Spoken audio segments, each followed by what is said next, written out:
So good morning, everyone, and thank you for coming this morning. This morning, it'll be a little different in the sense that usually I am reading from, commenting on traditional Buddhist teachings of various sorts and traditions, and talking about what they mean, and most importantly, how to apply them to our life. As most of you know, what we practice here is what's called engaged Buddhism. It is a Buddhism that is very practical and real and engaged in all aspects of life, personal, interpersonal, relationship, family, and society. And what I've chosen to speak about, or speak from, to read and comment on, is the story of Ebenezer Scrooge. In other words, known as the Christmas Carol, a story that is very much within our culture. At this time of the year, it is taken out. The movies are shown. Perhaps the stories are read and written. And it is a wonderful story, very meaningful. Dickens was a man of deep insight into certain aspects of human life. And it's usually presented as sort of a morality tale, which it definitely is. But I'm going to probably say some things about that as we read it today, because that's very obvious in the text, that Dickens is making a moral statement about life. But I think what really excites me about this text, and always has, is that it really is about, in the Buddhist context, it is about a man's journey from suffering to enlightenment. It's an enlightenment story, and it really shows us very directly how enlightenment is not just in other words, people on a spiritual meditative path, such as a Buddhist path or other paths, we don't have the franchise on enlightenment. Enlightenment is a very human experience. And I would say from the beginning, if Ebenezer Scrooge can become enlightened in one night, then all of us have that capacity. But I think what the interesting thing is, and what I think I want to share with you today, is that his journey in that one night is really an archetype of the journey that we all need to take. Obviously, within Buddhism, we go about it a little differently in terms of the context and the practices, but there's many similarities. So if you'll indulge me, we will read and comment on A Christmas Carol by Charles Dickens. So once upon a time, a long time ago, we know that, and I think this is around the middle of the 1800s, around 1860, 70 or so, that this takes place. Dickens introduces us to Scrooge, Ebenezer Scrooge, and Scrooge is, if he is nothing else, he is a miser. He's a miserable miser. But he's more than that. He's a man has no relationships, has no friendships, is really totally disconnected from life and humanity. And he only lives for one thing: business and making money. But it seems as if making money does not give him real pleasure. The only thing that gives him pleasure is business. He's a man of business. So we encounter Scrooge in his business on Christmas Eve. And the first episode is we get to meet his nephew, who comes in to wish his uncle a Merry Christmas. And, Scrooge says his famous humbug, which means sort of nonsense. What a big fraud Christmas is. And the nephew says, Christmas a humbug, Uncle? You don't mean that, I'm sure. I do, said Scrooge. Merry Christmas. What right have you to be merry? What reason have you to be merry? You're poor. Come on, then, the nephew said. What right, then, have you to be dismal? You're rich. So it's a great interchange there, isn't it? And again, this is where Scrooge is saying a lot of humbugs. And the nephew tries to humor his uncle, but his uncle won't be humored, because when I live in such a world as fools as you, Merry Christmas, out upon Merry Christmas. What's Christmas time to you but a time for paying bills without money? A time for finding yourself a year older but not an hour richer?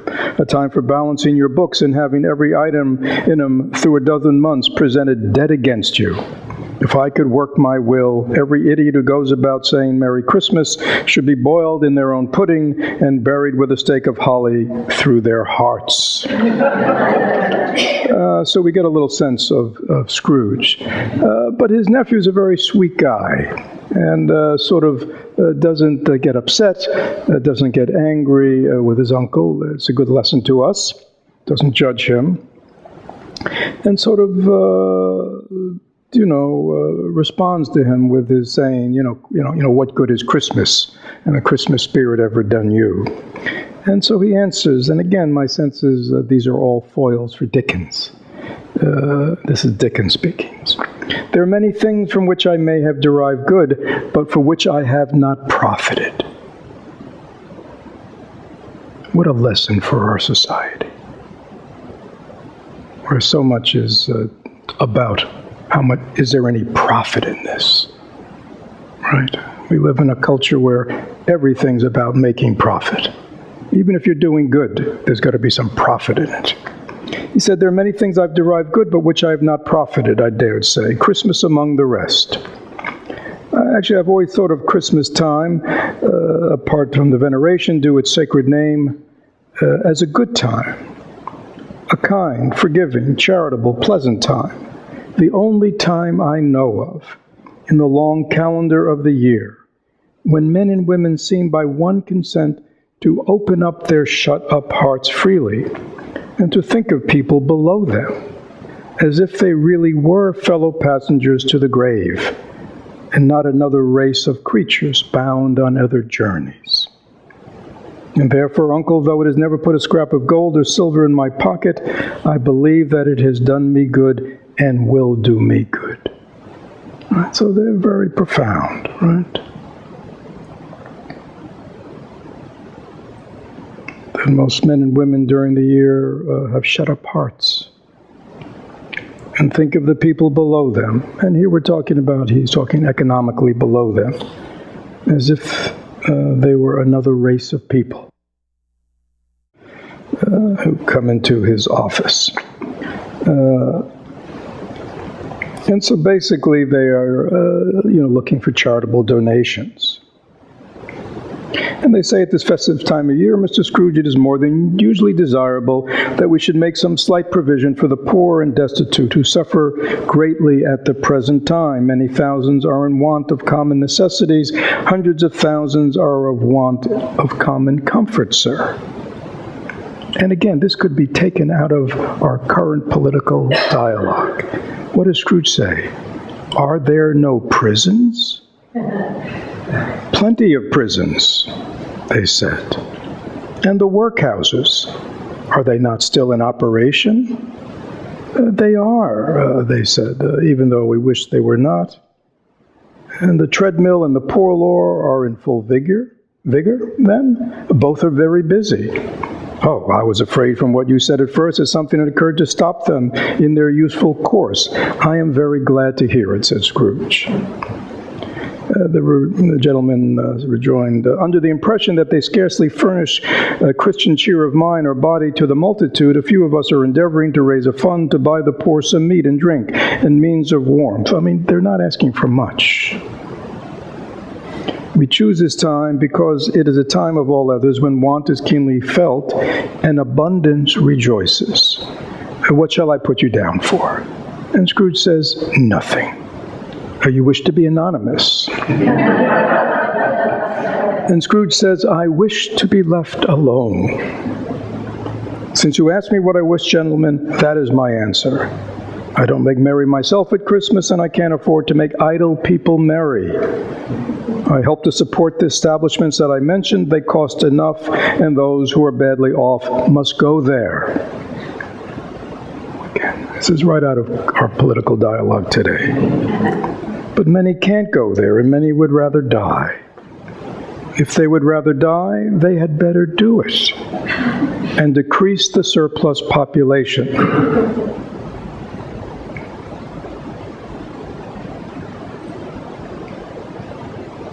And then he mentions about that comment about that they would rather die than go to some of these places.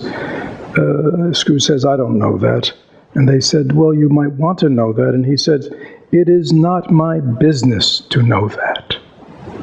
It's enough for a man to understand his own business and not to interfere with others. My occupation occupies me constantly. Good afternoon, right?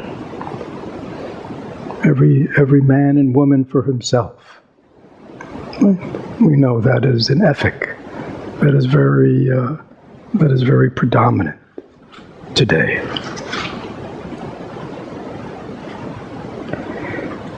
Then we know Scrooge goes home, has a miserable, lonely meal by himself, goes home to his miserable home, dark and cold.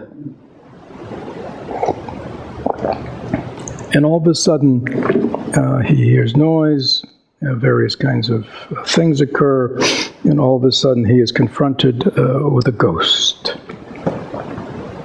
A dreadful apparition.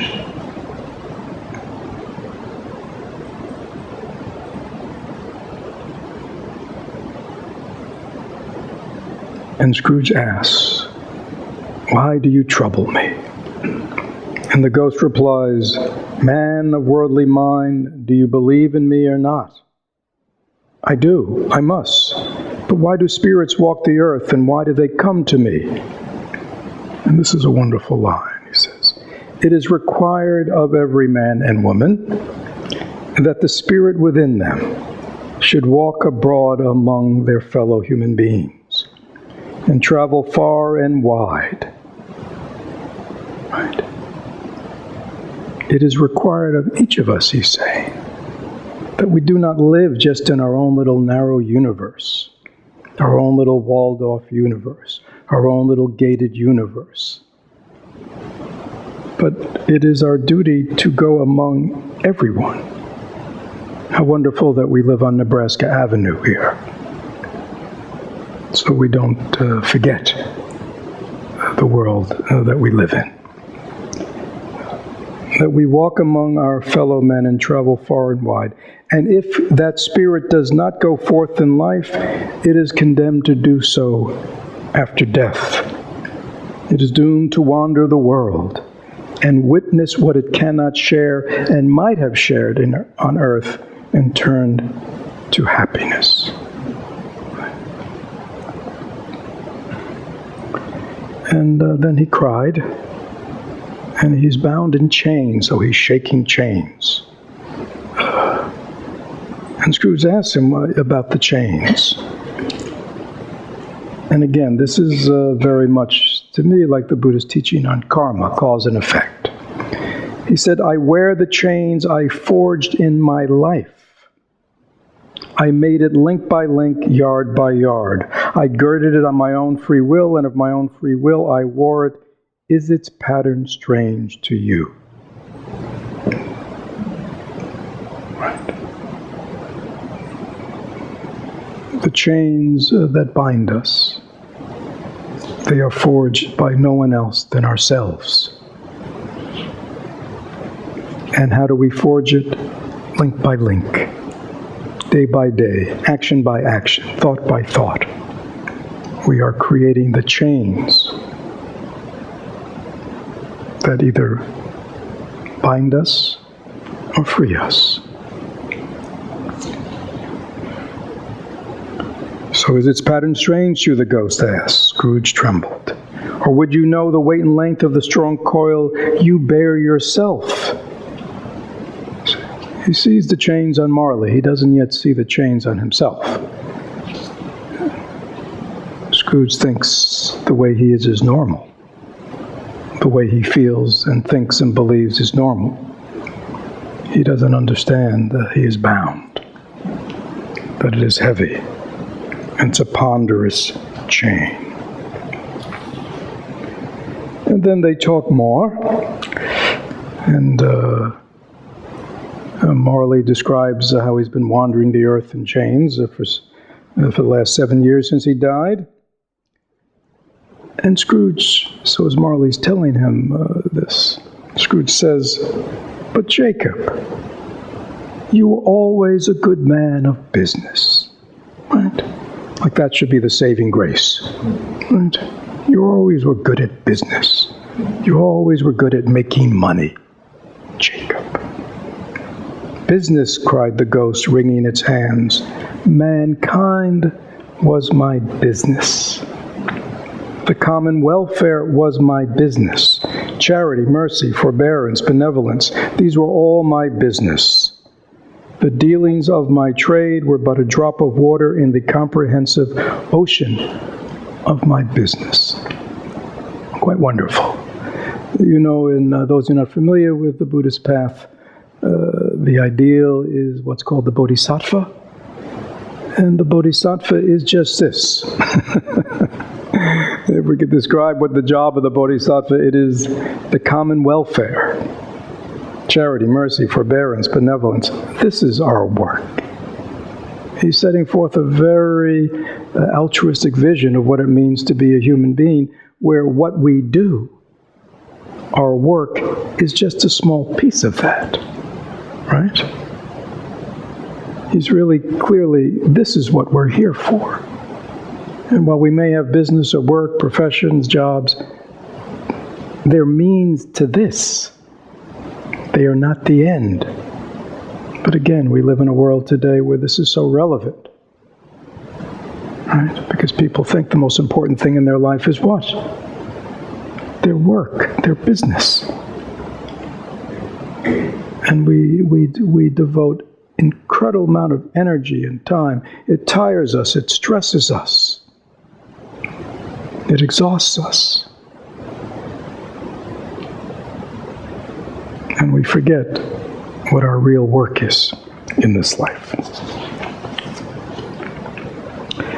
And then as Marley is taking his leave, he's a ghost, he kind of goes out the window. All of a sudden, Scrooge hears from outside kind of these wailings, inexpressibly sorrowful and self-accusatory. And he looks out the window to see what's going on. And in the sky, the dark sky in front of him, the air was filled with phantoms, wandering hither and thither in restless haste and moaning as they went. Every one of them wore chained like Marley's ghosts. Some few, they may be guilty governments, were linked together. None were free. Many had been personally known to Scrooge in their lives. He had been quite familiar with one old ghost in a white waistcoat with a monstrous iron safe attached to its ankle, who cried piteously at being unable to assist a wretched woman with an infant, whom it saw below upon a doorstep. The misery with them all was clearly that they sought to interfere for good in human matters, but they had lost the power forever.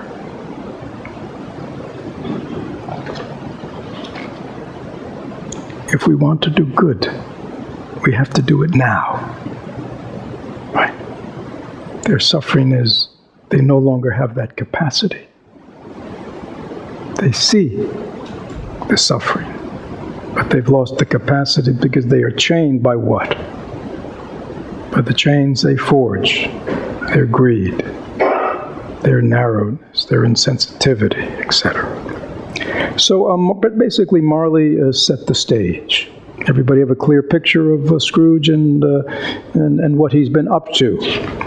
And basically Marley tells him, you're going to be visited over the next 3 nights by 3 spirits. Now this is very important. To me, this is where you get kind of the process of awakening that Scrooge goes through. And again, it's important to know that he begins where? He begins in the same place all of us. He's extreme, but he begins in the same place all of us. He's a man who suffers and doesn't know he suffers. He's a man who's devoted to himself and his activities, and has he's an extreme. He has nothing left over for anybody else. But most of us have a little left over for everybody else. But most of our focus is on ourselves. Right? So Scrooge is an extreme. And that's maybe a fault of this story, because it kind of lets us off the hook. But we have to understand that Scrooge is really about ourselves, a part of ourselves.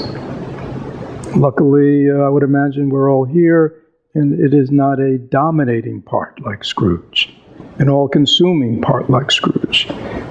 But the Scrooge within us is not unknown, I think, if we are honest. So this is where he begins. Deeply suffering, caught in his own loneliness of self, not feeling connected to others around him, and thinking he's good, right? He thinks he's fine. The rest of the world is crazy. Some of us may know that one too. So he has been told that he will have 3 visitors. And the first one is very interesting. I find him very interesting. We know we'll find out he is the spirit of Christmas past, the ghost of Christmas past, but he's got a couple of really neat things about him.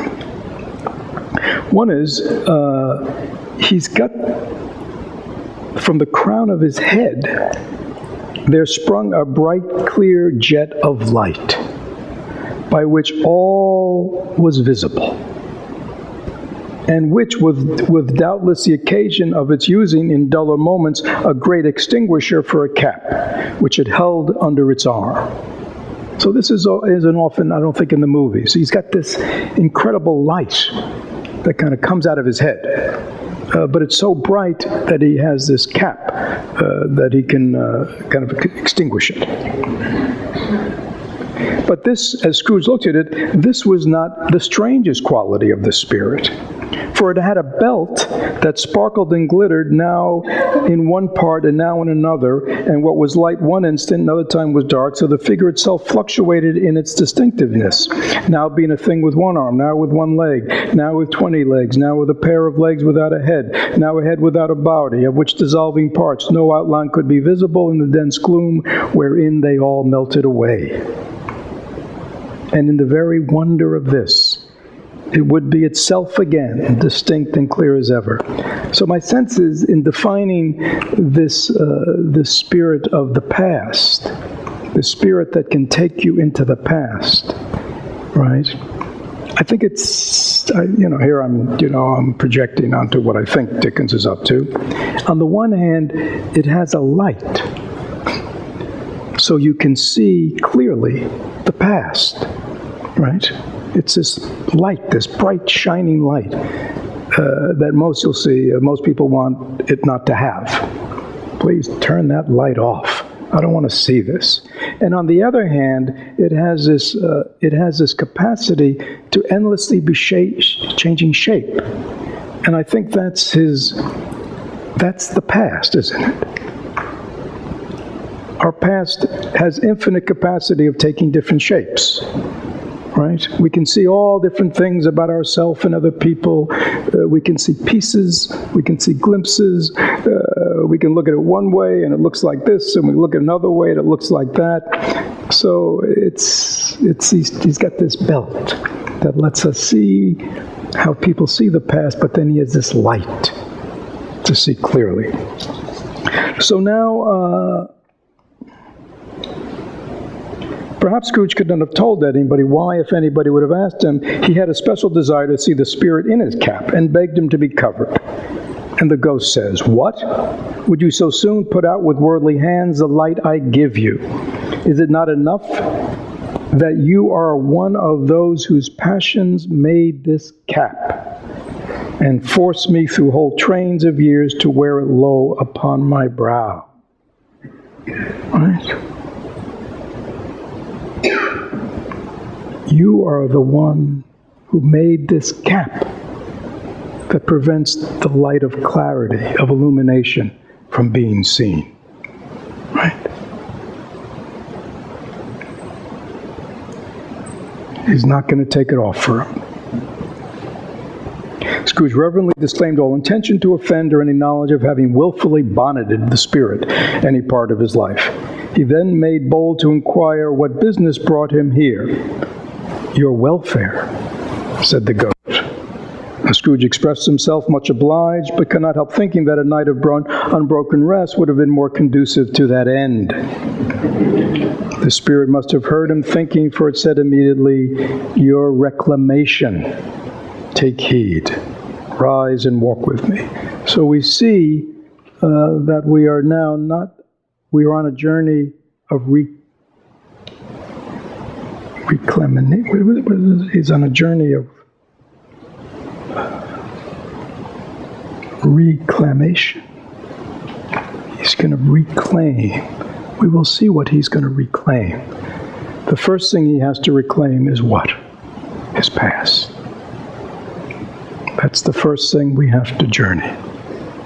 We have to reclaim our past, something we don't want to do. And so the ghost now takes him on a journey that begins in his childhood, in his town. It's funny, Scrooge asked him, because they're going among these people in towns, and the ghost says to him, "These are but shadows of the things that have been. They have no consciousness of them." Right? All our memories, all our imaginations about the past and the people that we hold in our mind, that we think are real, they're not real, do they? They, the other people that we see in our minds, they have no consciousness of us, do they? Because all our memories are just shadows. Dickens understood. So he takes them, and basically we discover what? We discover that Scrooge started out in a happy home, but then because of economic circumstances was sent away, lonely, in a boarding school, all alone, never brought home for holidays, all separated from family, loved ones. We begin to see the conditions that molded him, that he had forgotten, because he, like us, thought, what? We are the way we are. This is who I am, isn't it? We forget that we were molded. We were not born the way we are. This is what you'll see that is being reclaimed here. Because he's taking this journey where he can see how he began, how we all began, as infants. Open, happy, capable of happiness, simplicity, and how the journey. So we see him as a very lonely, unhappy child. We meet his sister, who cared for him, but died young, the very mother of his nephew that he was so cold to. We meet Fezziwig, his first employer, when Scrooge began his work, and he was just a poor clerk. And Fezziwig is a kind of a really great guy. Even though he has a business, he's very happy, he's very caring, he treats Scrooge like part of the family. And Scrooge sees, he comes to a Christmas which is full of celebration and all kinds of at Fezziweek's dancing and eating, and Fezziweek is giving everybody presents and gives everybody a present, and Scrooge has forgotten himself. He's acting like a man out of his wits. His heart and soul were in the scene and with his former self. It was not until now, when the bright faces of his former self were turned away from the scene, that he remembered the ghost and became conscious that it was looking full upon him, while the light upon its head burned very clear. And the ghost says about Fezziweek's giving everybody gifts, a small matter to make these silly folks so full of gratitude. Small, says Scrooge. Why? Is it not? He has spent only a few pounds of your mortal money, 3 or 4 perhaps. Is that so much that he deserves this praise? So now the ghost is acting like Scrooge, It isn't, said Scrooge, heated by the remark and speaking unconsciously like his former, not his latter self. It isn't that spirit. He has the power, this is Fezziweek, he has the power to render us happy or unhappy, to make our service light or burdensome, a pleasure or a toil. Say that his power lies in words and looks, in things so slight and insignificant that it's impossible to add and count them up. What then?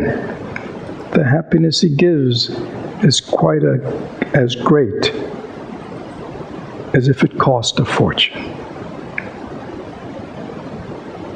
Right? So we're beginning to see that his investigation, his willingness to understand the causes and conditions, and he touched, as many of us need to touch, that pure place within us that somehow got twisted, covered up, forgotten, right? And Scrooge is beginning to touch that unconsciously. And he sees something very profound, that it's not about money. It's that Fezziweek was kind. And how was he kind? Because in his words, in his looks, in things that appear so insignificant, yet they are so significant. How we treat each other, how we relate to each other. Whether it's on these kinds of relationships, or whether it's a relationship of supervisor or boss to worker. And so we then encounter a Scrooge who had been engaged, and we come to a time when he's meeting with his fiancée, and she's basically breaking it off. And she says to him, when he asks her why, because she says, another idol has displaced me. And if it can cheer and comfort you in time to come, as I would have tried to, I have no just cause to grieve. What idol has displaced you, he says? A golden one. She has seen, this is a number of years after the Fezziweek scene, when Scrooge is now on his own, that he has changed.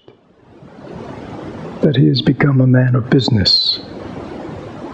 And she has seen the way he acts and the way he treats people and what his concerns are, that he's no longer the man, right, that she was engaged to when they were poor. And she even says to him, be honest with me, if you encountered me now, forget about your commitment to me from years ago, but if you encountered me now, would you marry me? And he's silent, which just confirms to her that she's right.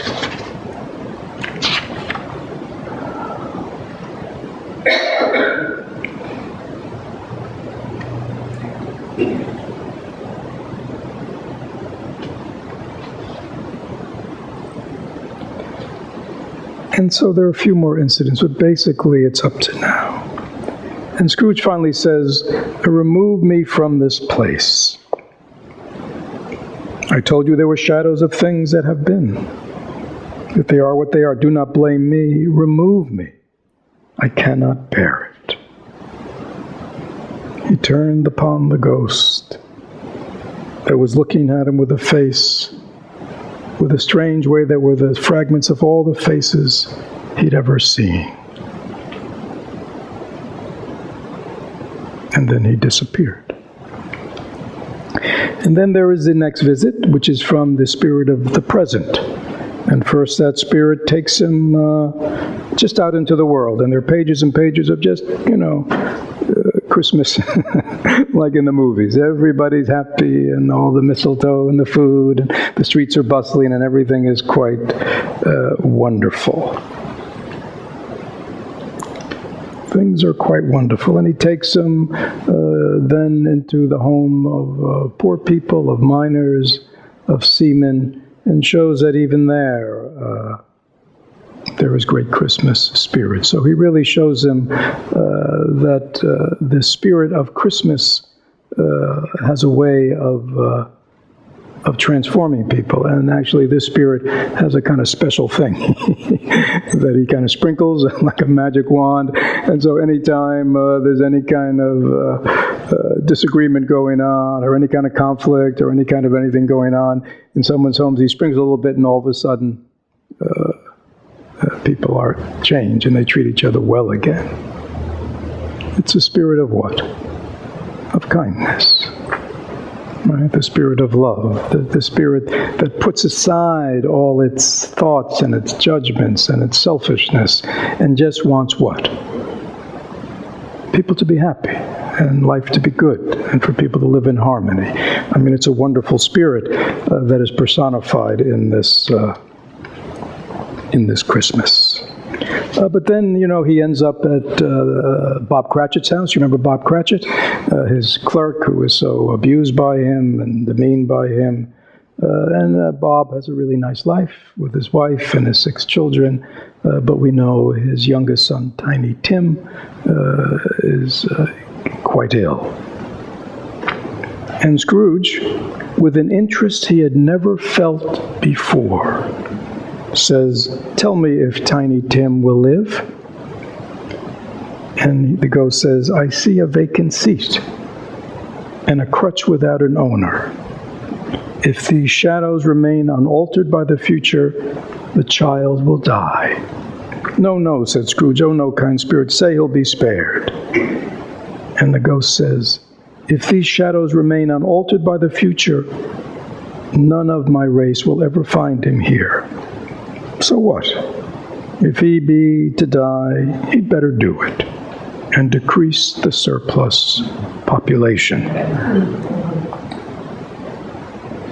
Scrooge hung his head to hear his own words quoted by the Spirit and was overcome with penitence and grief. So we can see a transformation is occurring. But it began where? It began where he understood, where he reclaimed his past, the past as he became and the past as he originally was. And he could separate out the wheat from the chaff.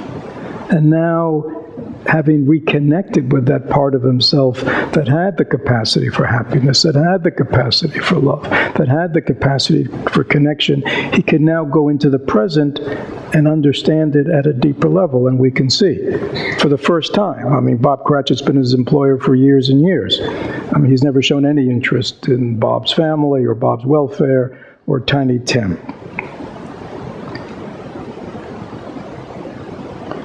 And Scrooge hung his head to hear his own words quoted by the Spirit and was overcome with penitence and grief.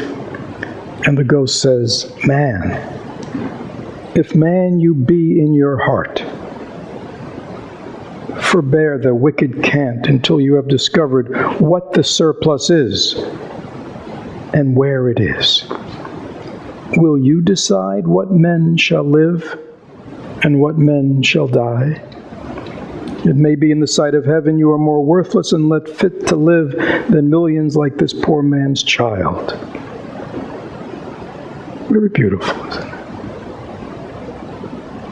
All these decisions that people make about who should live and who's to die and who's more valuable.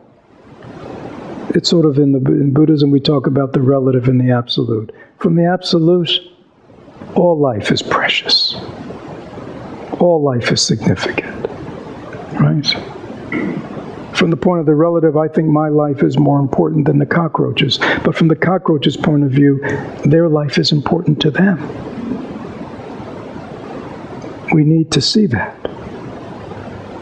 So even when situations occur, we know there is life, and that life is precious. That life is precious to who?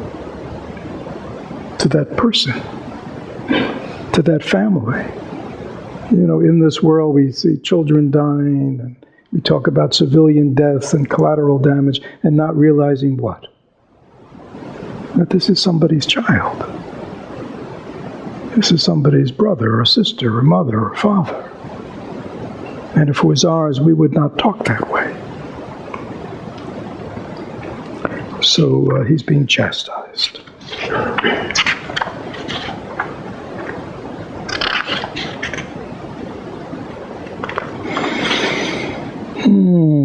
Much they saw and far they went, and many homes they visited, and always with a happy end. The spirits stood beside sick beds, and they were cheerful, in foreign lands, and they were close at home. By struggling men, and they were patient in their greater hope. By poverty, and always rich. In almshouses, hospitals, jail, in misery's every refuge, where vain man in his little brief authority has not made fast the door and barred the spirit out, he left his blessing and taught Scrooge his precepts. And then just before the spirit departs, Scrooge sees something strange, like a foot or something, protruding from underneath his robes. And so he opens his robes and he brings forth 2 children, wretched, abject, frightful, hideous, miserable. They knelt down at its feet and clung upon the outside of its garments. "Oh man, look here. Look down here," exclaimed the ghost. What did he see? They were a boy and a girl. Yellow, meager, ragged, scowling, wolfish, where graceful youth should have filled their features out and touched them with its freshest tints. A stale and shriveled hand, like that of age, had pinched and twisted them and pulled them to shred. No change, no grit, no degradation, no perversion of humanity in any grade, through all its mysteries of wonderful creation, as monsters half so horrible and dread. Scrooge stood back, appalled. Having shown to him this way, he tried to say, "Oh, they were fine children," but the words choked themselves, rather than be parties to a lie of such enormous magnitude. Scrooge said, "Spirits, are they your children?" And the spirit said, "They are humanity's. And they cling to me, appealing from their fathers. This boy is ignorance. This girl is want. Beware them both, and all of their degree, but most of all beware this boy, ignorance. For on his brow I see that written which is doom, unless the writing be erased." And Scrooge cries out, "Have they no refuge or resource?" And the spirit turns to him and says, "Are there no prisons? Are there no workhouses?" Very powerful, right? I mean, not only, again, pointing directly, to poverty and disease and ignorance that this world allows so many children to be raised in. But more importantly, he says they are humanity's doom, right? Because they are part of the human family, the ignorance and the want that they're growing up in will affect us. Right? Even if we lock them up, even if we segregate them, even if we arrest them, even if we ignore them, right?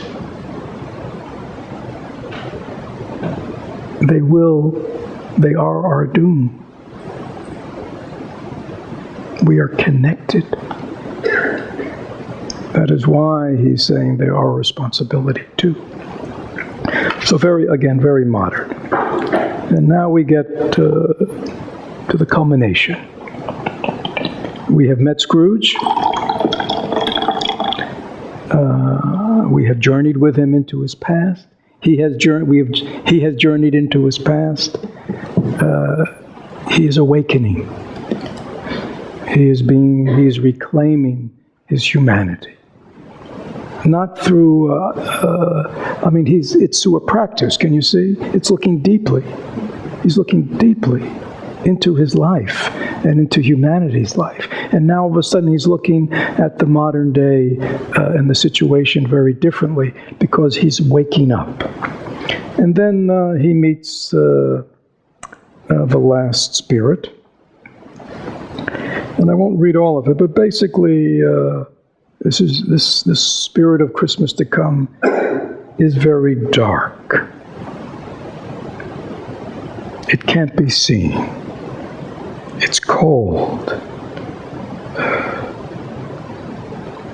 Ghostly eyes filled him with a vague, uncertain horror. And though he looked and looked, he could not see anything but a spectral hand and one great heap of black. Ghost of the future, I fear you more than any I have seen tonight. But I know your purpose is to do me good. And as I hope to live to be another man from what I was, I am prepared to bear you company and do it with a thankful heart. Will you not speak to me? There's no reply, just a hand pointing. Lead on, Spirit. And so already we see that what? That in his heart, in his words, what? He's changing. But yet, he's acted and behaved for many years in a certain way. And that is still driving him. And so we journey into the future. A year from now,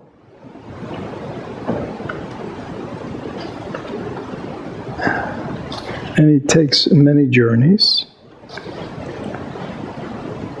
including the empty chair in the Cratchit's house for Tiny Tim. And he sees many other things. But finally, what he thinks is he sees his own death. He sees a funeral that no one comes to. He sees his housekeepers and others taking all his few possessions from his bed, including the clothes, and just ripping it off him and taking it to be sold at the pawn shop. Might have come here on Nebraska Avenue to sell it, who knows. Taking all their stuff to the pawn shop, and how everybody speaks so dismissively about this man. He hasn't still figured out it's him, but he's really going to get, ooh, what a miserable human being, and what a way to end your life alone, nobody caring.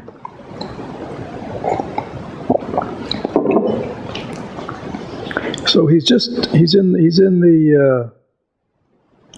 the graveyard, dark and gloomy. He's been on this dark journey this evening, and I think he knows as he gets closer to the gravestone whose name is written on it. And then he says to the spirit, "Are these the shadows of the things that will be, or are they the shadows of the things that might be?" Men's courses will foreshadow certain ends to which are preserved, and they must lead. But if the courses be departed from, the ends will change. Say it is thus, what you will show me. So again, this is a very key piece, right? He can see that because of all his actions, of body, as we say in Buddhism, of body, speech, and mind from the past, they are leading his life in a certain direction. In the same way, all of us, because of all our actions and conditions, our life is unfolding with a certain kind of movement. But now, in this night, Scrooge has stepped out of that, and he can look at it with clarity and understanding. And all of a sudden he's saying, I understand all that, but is it possible if one changes, to make a different future? Even though this seems to be the future in which things are moving, is it possible to move it in a radically different direction? Right. And what could be more radical than not dying?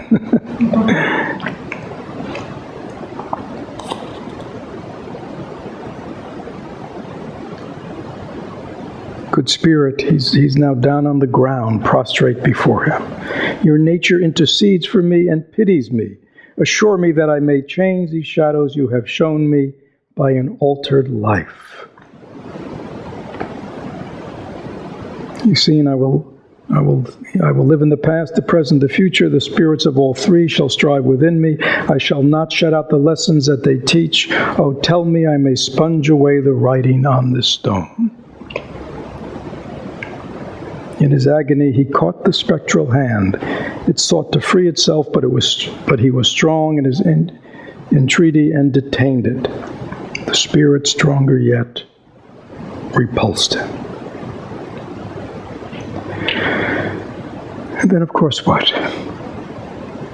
He finds himself where? In his bed. In his house. He has been on his own, we might call it, spiritual journey, hasn't he? This whole process has been introspective. This whole transformative process has been introspective. It is the work he has done within himself, right? It's like all of us, right? Whatever introspective, meditative, spiritual journey we're on, that we do in the meditation hall, in the meditation cushion, in our reading, in our study, in our retreats, and all the stuff we do, at the end of all that, what? Where do we return? To our beds, to our home, to our life, right?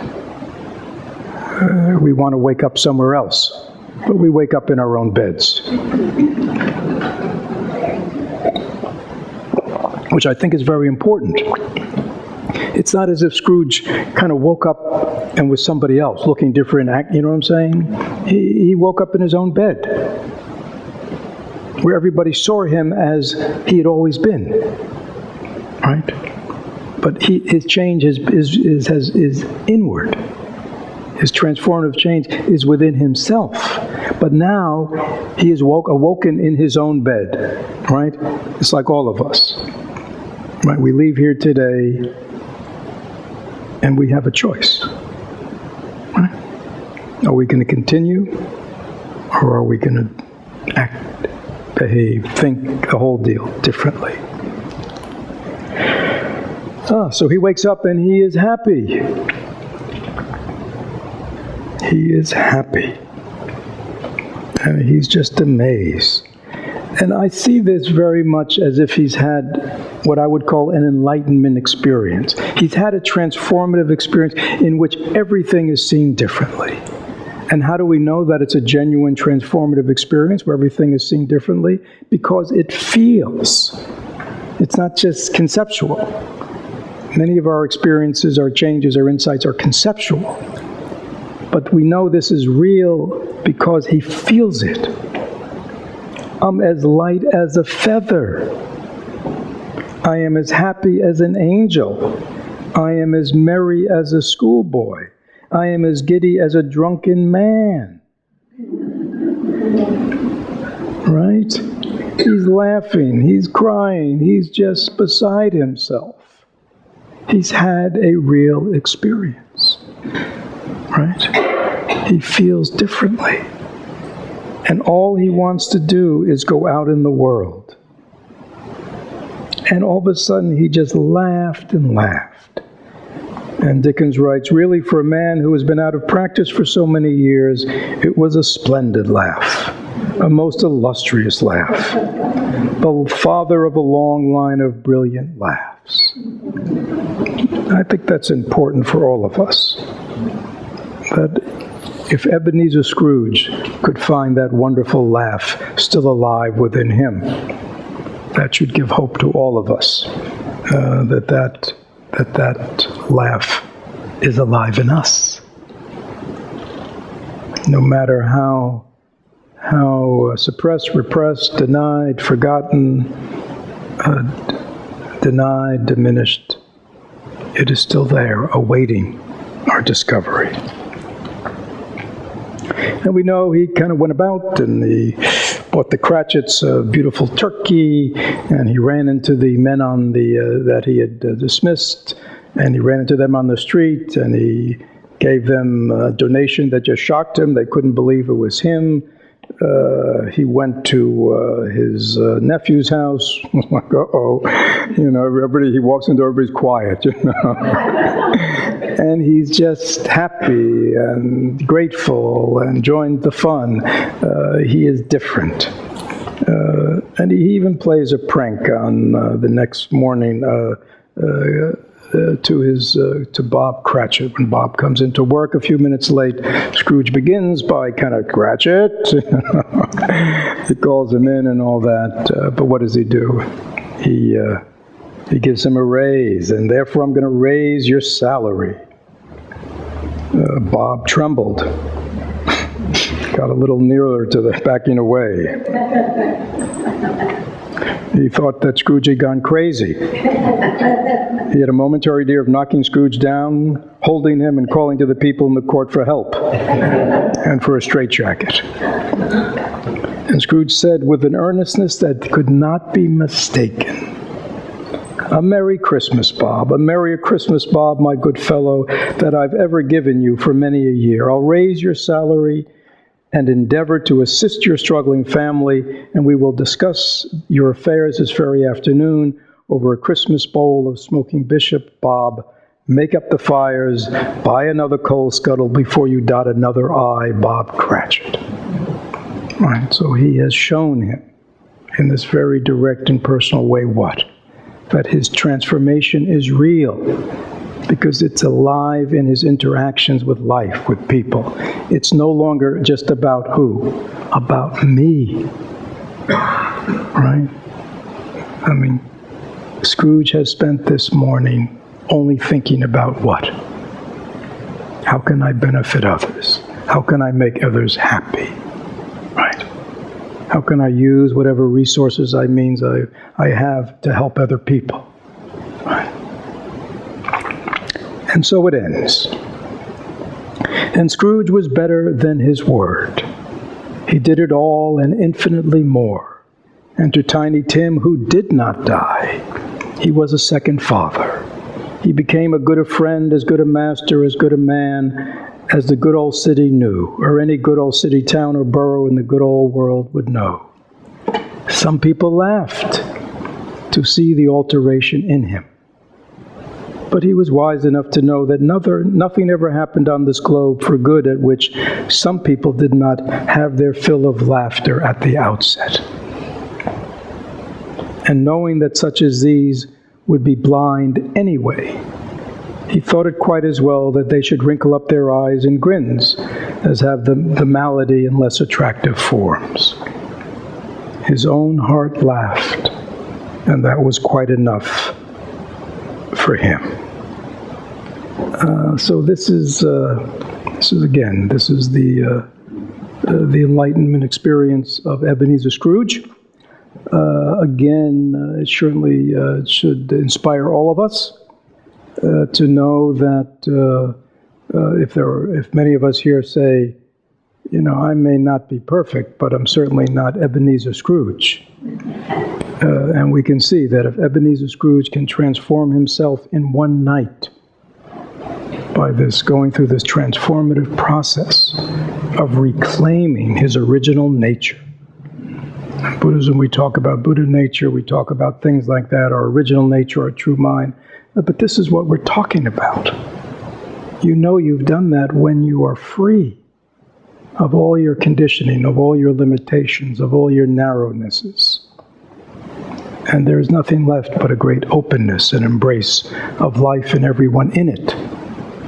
And we really understand that we are all in this together. We are one family, and not just once a year. So, thank you.